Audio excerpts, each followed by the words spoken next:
ақ жаулықты аналар, ақыл кенін арқалаған аталар, алдарыңда жауқазындай құлпырған, біз алаңсыз балғын шақты балалар. Армысыз еліміздің асылдары, жайнасын көңілдердің жасыл бағы, сіздер үшін ән мен күй, өлең мен би, сіздер үшін мереке шашулары.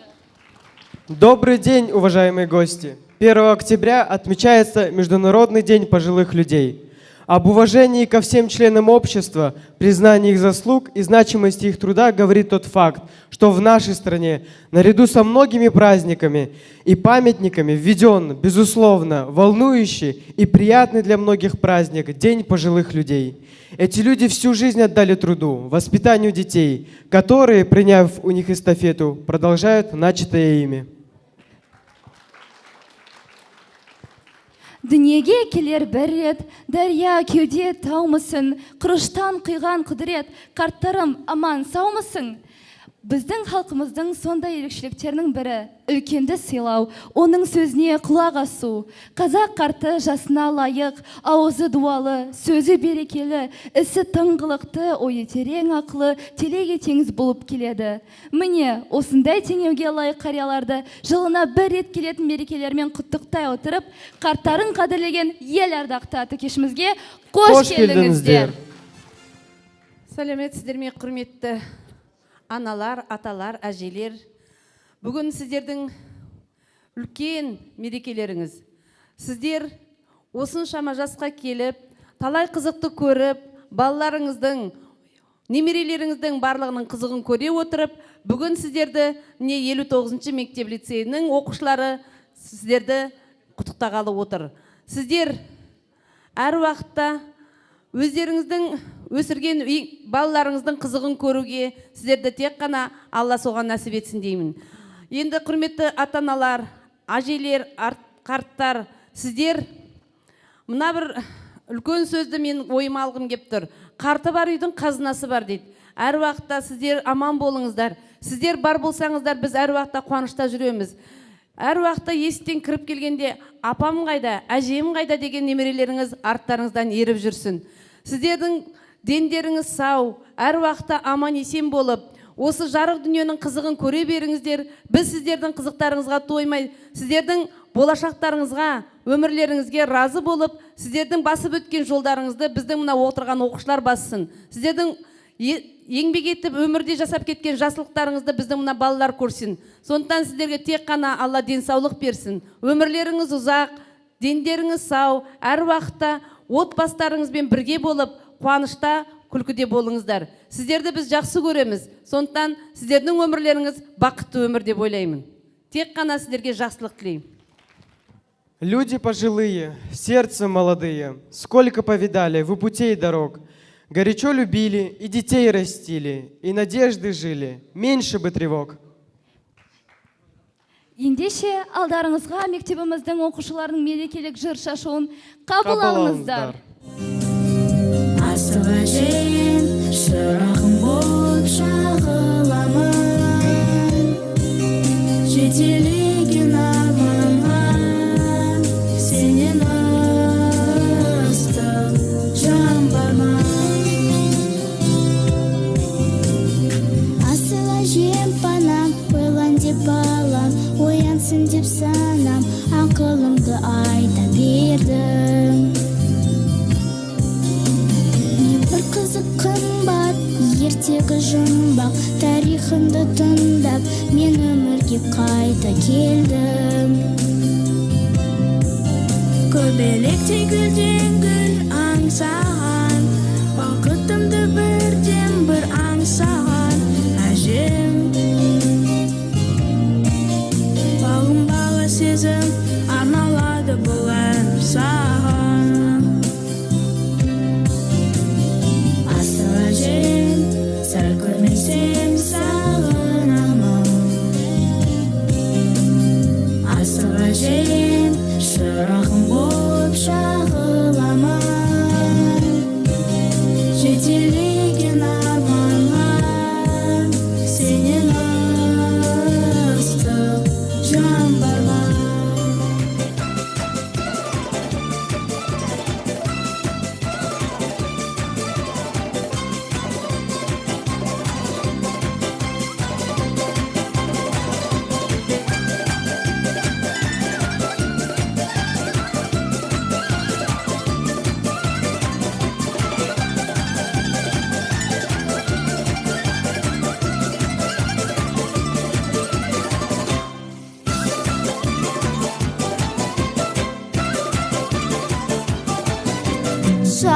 Шаттанып қуансам да, жабырқап мұңайсам да, жағдайын сен түсіндің жан күйімнің.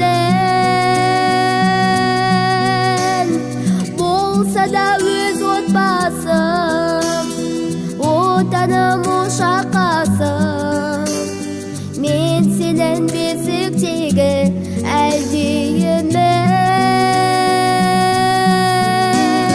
Бойдағы барын берген, ақ сүтін нәрін берген, бақыттың бәрін берген, аяуланам. Үлгі ғой адалдығын, қуансын анам бүгін. Қымбат қой амандығын, аяуланам. Асыл ана, түсімде көрем сені. Бұрынғыда емессің неге еңселі. Мен білсем саған деген сағыныштың осынау жұмыр жерде жоқ өлшемі. Тербеп сол сағыныштың күштірғағы. Ел жүріп елесіңді құштым тағы. Хат байлап қанатына жіберерем, бармайдау біздің жаққа құстың бәрі. Не таптым белден кетіп бетегелі. Қалаға қаңғыбас ой жетеледі. Жақтап жазу үшін осы өлеңді 10 жылдық білімімде жетер еді. Дүние шыр айналып шарайнадай. Жолыңа қала бердім қарай-қарай. Қайырымсыз қалаға мейірімді қалдырып кете бергем қалай ғанай. Ал бүгін ақын болды ақылдылың. Жанымды жегідей жеп жатыр мұңым. Ардақтап саған өлең арнамасам, адыра қалатындай ақындығым. Білмеймін бұл қаладан бақ табам ба. Жабығып жүргендеймін жат ғаламда, тарылған көшелері тас қаладан. Тарыдай бір мейірім таппағанда, сені қатты сағындым анашым.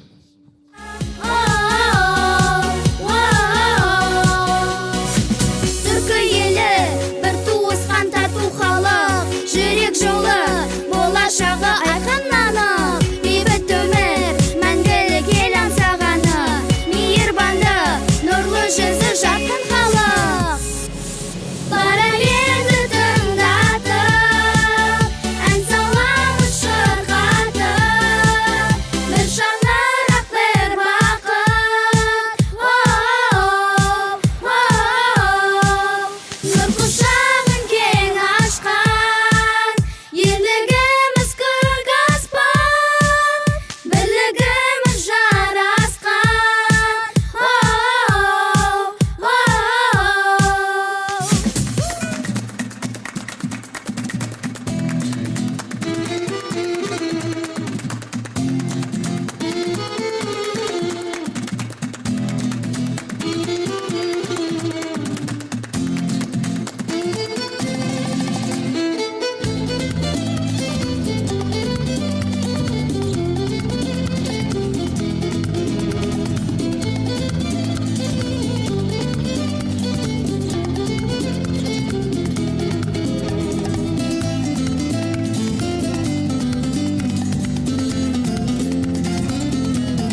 қиядағы қырандай жетелдердің қиядағы ұстазға деген ыстық сағынышым бір әнге қалай ғана сыя алады. ұстазым менің қамқорым едің, баулыған асыл өнерге жүрегің дархан, өзіңнің арқаң биікке шықсам егерде.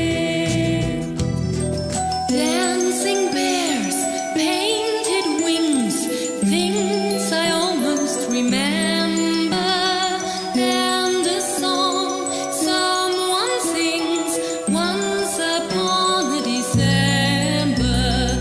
Someone holds me safe and warm, horses friends through a silver storm, figures dancing gracefully across my memory.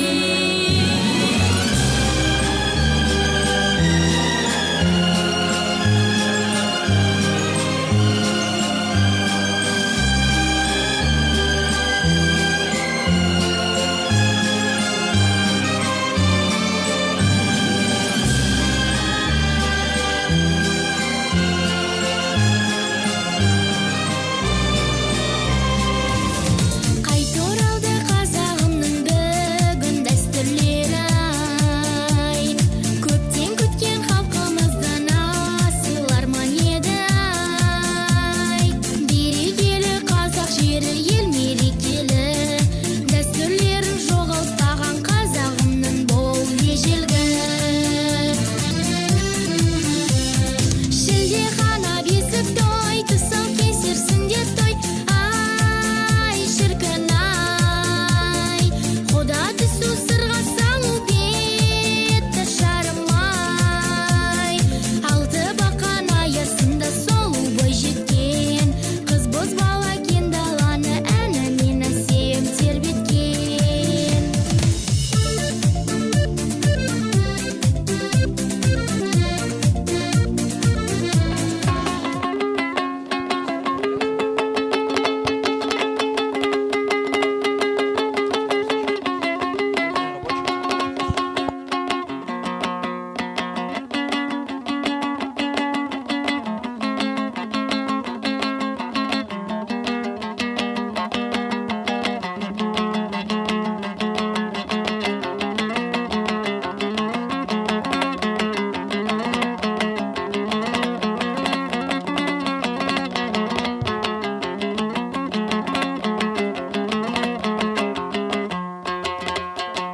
Ендеше бізге қонаққа келіп отырған ата-әжелерімізден көкейімізде жүрген сұрақтарымыздың жауабын алсақ қайтеді? Иә, ендеше біздің достарымыздың қояр сұрақтары болуы керек, сұрап көрейік. Жасымда жетілдім өскем, әке шешем қайтыс болғаннан кейін. Иә. Сол ондағы өмір қазіргі өмірмен салыстырмайсың. Қазіргі өмір басқаша ғой. Міне ер жетіп, сол техникумды бітіріп, жұмыс істеп, сонан күйеуге шықтым. Бала жоқ, шал қайтыс болды.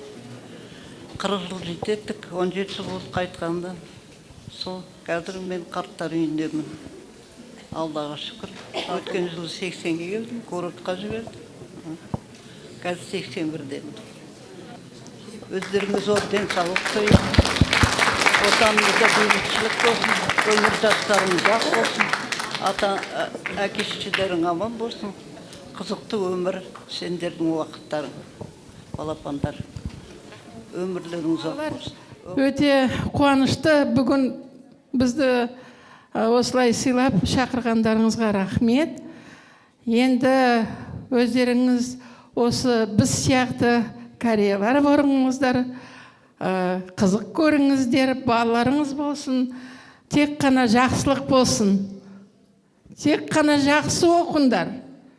Сондықтан сіздер бақыттысыңдар, одан сайын бақытты болыңдар. Будьте счастливы. Я благодарю всех здесь сидящих, особенно молодежь, которые встретили нас очень приятно, очень удивительно. Я много говорить не буду, я хочу рассказать военное стихотворение хорошее для молодежи. Называется оно «Мы с тобой простились на перроне». Мы с тобой простились на перроне. Я уехал в дальние края. У меня в смертельном медальоне значится фамилия твоя. Может быть, со мной что случится? Может, смерть в бою разлучит нас? Телеграмма полетит, как птица, но быстрее во много тысяч раз. Но не верь ты этому известию, не печалься, слезы зря не трать. Нам нельзя с тобою быть не вместе, нам нельзя раздельно умирать. Может, ты прочтешь, как пулеметчик, отступи, заставил батальон из скупых словцов газетных строчек. Ты пойми, почувствуй, это он. Ты увидишь, как советский летчик, разбомбив враждебный эшелон из скупых словцов газетных строчек, ты пойми, почувствуй, это он. Пусть я буду вертким и летучим, пусть всегда я буду невредим, пусть всегда я буду самым лучшим, я хочу при жизни быть таким. Пусть же не проходят между нами черный ветер северной реки, что несется мертвыми полями, шевеля пустые позвонки. Ты увидишь, как на дне колодца образ мой все ярче, все новей. Ты поверишь, он еще вернется, постучится у моих дверей. И как будто не было разлуки, я войду в твой опустевший дом. Ты узнаешь, ты протянешь руки и поймешь, что врозь мы не умрем.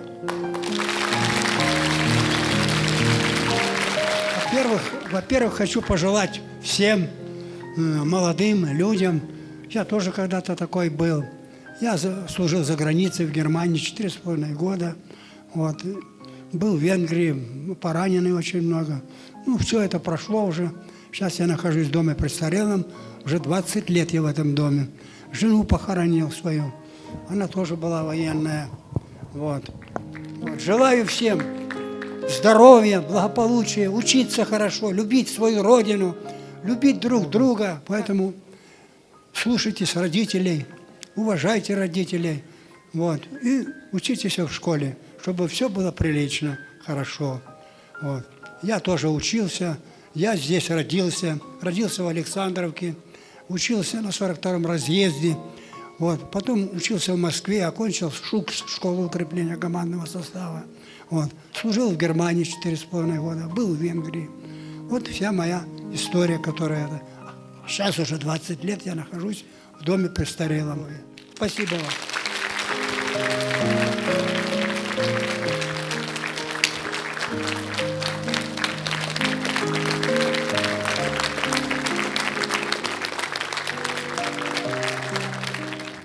Дорогие ветераны труда, ветераны военных действий, от всей души, от всего сердца поздравляю вас с таким праздником, праздником мудрости. Один философ верно сказал: время разбрасывать камни и время их собирать. Сегодня мы с вами собираем камни внимания, камни радости, камни гостеприимства этой школы. Самое главное – здоровья вам. Мы счастливые пенсионеры. Мы живем в таком прекрасном городе. Вы живете в таком прекрасном доме, где вы полны вниманием, обеспечением. Это тоже великая радость. И, конечно же, сегодня отдельные слова мне хочется сказать своим коллегам. Дорогие коллеги, ветераны учительского труда, вы заслужили это. Вы гордо через всю жизнь пронесли высокое звание учитель. Ведь Алтынсарин говорил: пройдут десятки, сотни лет, многие виды работ заменят машины, как сейчас компьютеры, но ни одна совершенная машина не заменит тепло, внимание, нравственность, духовность учителя среди людей, немеркнущих профессий, на вечность предъявляющих права, учителям, как вдохновенным песням, жить на земле, пока земля жива. здоровья вам. Огромное спасибо коллегам, администрации школы. Мы сегодня пришли пораньше, беседуем, говорим, мы во многих школах работали, но почему-то скучаем именно по этой школе. Но почему-то хочется, чтобы именно эта школа, именно эти ученики пригласили нас. Спасибо большое. Кезінде апай атамыз айтты ғой, осы өмірде бақытты, денсаулықты, байлықты бір күн қонады, бір күн қонбайды. Осылай, әріптестермен жүздесіп, ойнап, күліп адам бір жасарып қалады. Гүлдей жайнап жүрейік, ауырмайық. Жылда денсаулықтың арқасында осы мектепке келейік. Спасибо вам большое, поклоны вам. Вам отдельное спасибо. Носите ордена и в праздники, и в будни, на модных пиджаках и строгих кителях. Носите ордена. Вы заслужили. Понимаете, вы очень духовная, богатая личность. Здоровья вам. Пусть вот эти последние годы принесут вам только радость, только внимание. Всего вам доброго.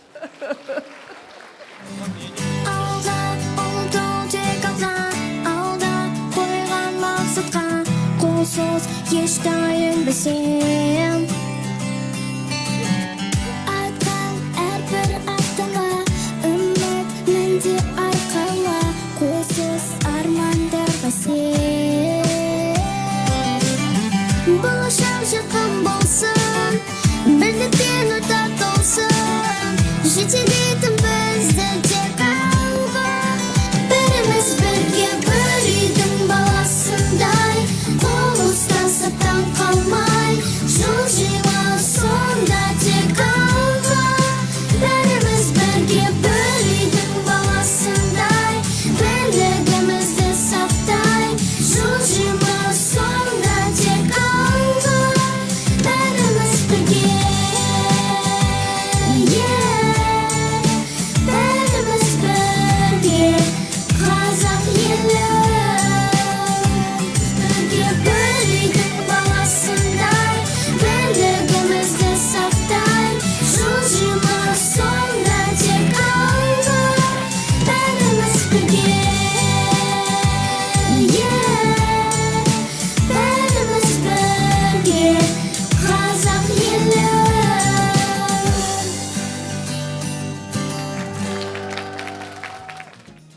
Құрметті ұстаздар қауымы, құрметті жиналған ардагерлер, қарттар, ұстаздар, оқушылар. Бүгін үлкен қуаныш үстіндеміз. Расында да бүгінгі шақыруларыңызға, бүгінгі кездесуге келгенімізге жүрек тебіренісін айтып жеткізу Айсұлу Мерекеевна мүмкін емес. Мектепте жүргендегі құрмет ол бір басқа екен. Ал үйде отырып, зейнеткерлік жасқа жетіп, немере бағып, отбасыңда отырғанда өзіңді қарттар сияқты, ұлағатты ұстаздар сияқты құрметтеген ол шексіз қуаныш. Жаңа Мария Ивановна айтты ғой, қай мектепте істесек те, әр мектептің суын іштік, әріптес болдық, еңбек еттік. Бірақ біздің еңбек жолымыз осы мектепте аяқталды. Үйде отырмыз, айтуға да қиын.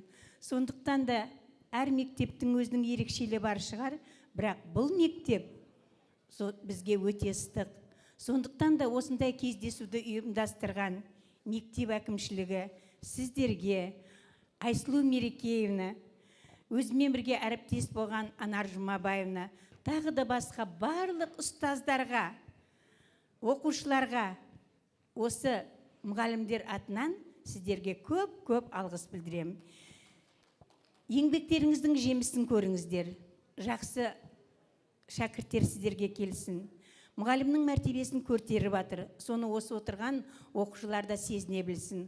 Ұстаз ұлы тұлға, оған бас имейтін, оған рахмет айтатын адам кемде кем шығар. Сондықтан сіздердің еңбектеріңізге жеңіс, дендеріңе саулық, отбасыларыңызға амандық тілеп, жылда осы күні бізге кездесуді Айсұлу Мерекеевна нәсіп етсін. Еңбектеріңіз жемісті болсын. Сіздерге көп рахмет. Келесі кездескенше. Құрметті оқушылар, құрметті ата-аналар, осы жерде тұрған. Бүгінгі мерекелік концертті сіздерге ұйымдастырған мына 10-шы А сыныбының оқушыларына көп алғысымызды білдіреміз. Бүгінгі күн ерекше күн. Мынау қазан айының 1-ші күні, ол қарттар күні деп айтқанмен, бұл мұғалімдер күнімен қатар келетін үлкен мереке. Сондықтан сіздердің мерекелеріңіз, біздердің мерекелеріміз әр уақытта құтты берекелі мереке болсын. Барлықтарыңыздың отбасыларыңызға амандық, дендеріңізге саулық, үйлеріңізде тек қана қуаныш болсын. Балалы үй базар дейді, ал қарты бар үйдің өзі жаңа айтып кеттік, өзінің бір қазынасы бар. Олай болса, қарт пен бала отырған үйде әр уақытта мереке, әр уақытта той. Сіздердің жастарыңызға жас қосылып, әр уақытта аман есен болыңыздар. Жылда жаңа айымыз айтып кеткендей, осы мектептің қабырғасында бір-бірімізді көрісіп, қуанышып, аман екенімізді білдіріп, бір-бірімізге деген ақ ниеттерімізді жаудыра берсек, онда біздің күнімізде мектебіміздің ішіндегі осы шәкірттердің отырған тіршіліктері де арғарта жалғасын табады. Біздің еңбегіміз осы отырған оқушылардың үлкен биікке мәреге жеткені. Біз өзіміздің үйіміздегі балаларымыздың қуанышы емес, осы елдің баласы үшін, сол ел баласы аман болса екен, солар жақсы биіктен көрінсе екен, солар жақсы нәтижеге жетсе екен деп тек тілек тілейтін адамдарымыз. Сондықтан барлығымыздың да тек қана деніміз сау, отбасымыз аман, тек қана біздің мектебімізде тек қана қуаныш болсын. Енді осы уақытты пайдалана отырып, құрметті Бәтішев Кенжеболат Сапарұлы, сізге қарттар мен мүгедектерге арналған медициналық әлеуметтік мекемесіне әрдайым қолдау жасап, аянбай тер төккеніңіз үшін шын жүректен алғысымызды білдіреміз. Деніңізге саулық, қызметте толағай табыс, отбасыңызға амандық пен құт береке тілейміз. Жасаған жақсылықтарыңыздың жемісін көріп, ұжымда белсенділігіңіз арта берсін деген ізгі тілекті арнаймыз. Нөмір 59 мектеп лицейінің ұжымы.